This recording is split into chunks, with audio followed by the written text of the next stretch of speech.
Yan, isang mapagpalang umaga mga kagot. Dito na naman tayo sa ating morning prayer.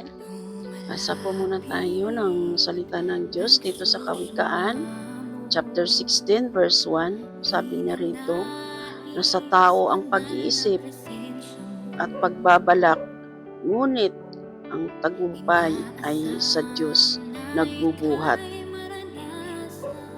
Wow, may paalaala ang Panginoon sa atin mga kagot. Sabi niya rito, mga plano natin ngayong umaga, iniisip natin, ngunit sabi niya, nasa Diyos ang katagumpayan nagmumula mga kaagot. Kaya araw ng Sabado, kung kayo may plano mga kaagot, lumabas, magbanding kasama ang inyong pamilya, ay ang mga plano natin, iniisip natin, ipaubaya natin sa Panginoon at isanggunin natin sa Panginoon dahil sa iniisip at pinabalak natin, ngunit sa Kanya ang katagumpayan ng lahat ng ito mga kagot. Kaya pray tayo mga kagot, ang ipag-pray natin, yung mga plano nyo, ang mga gagawin nyo, iniisip nyo sa araw na ito mga kagot. Banal at dakilang Diyos amang makapangyarihan sa lahat.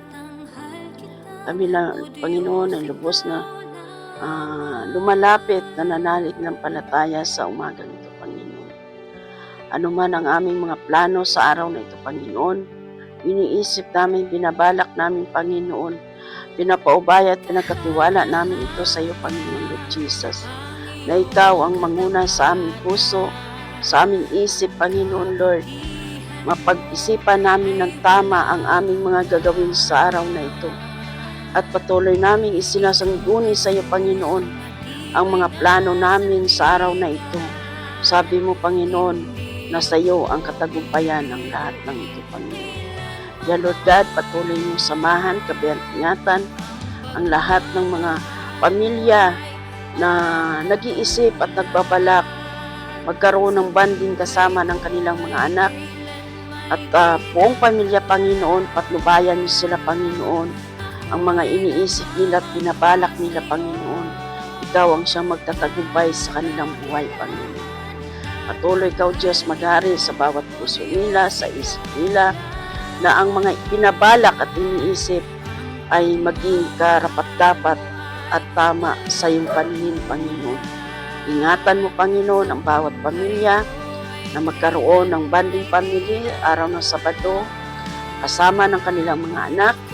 Patuloy kang maghari sa puso't isip nila muli, Ama, ang iyong malayang pag-iingat sa buhay ng pamilya saan man sa sulok ng Pilipinas na ito, Panginoon, ay magkaroon ng pagkakaisa ang buong pamilya, magkaisa sa isang iniisip, layunin na sa iyo nila isasanggunin ang lahat ng kanilang mga plano, binabalak dahil sa iyo, O Diyos, ang katagumpayan ng lahat ng ito.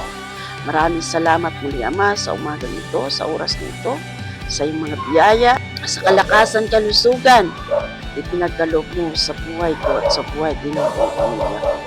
Patuloy mong ingatan, patnubayan ang lahat ng mga nagpaplano, nag-iisip na kung ano ang kanilang mga plano, sa iyo ang katagumpayan ng lahat ng Panginoon. Muli, Ama, maraming salamat sa umagang ito, sa oras nito, sa iyong biyaya, sa kalakasan, kalusugan. Thank you, Lord Jesus, sa iyong kapurihan, kaluwalhatian, kadakilaan sa tanging mong pangalan. In Jesus' name. Amen. Ayan, mga kagot, isang matagumpay na naman ating mga prayer. Ayan. Pinapaubaya ko sa Panginoon ang inyong mga plano, mga kagot, maging sa inyo, mga kagot, ang iniisip niyo at pinabalak sa araw na ito. Kung kayo ay may plano lumabas kasama ng buong pamilya, ang Diyos ang mag-ingat sa inyong buhay, mga kagot. Isanggunin ninyo, mga kagot, ang inyong mga plano sa ating Panginoon dahil sa Kanya ang katagumpayan ng lahat ng ito. Muli, gandang umaga mga kagot. Salamat sa panonood. Thank you with the love of the Lord. Bye!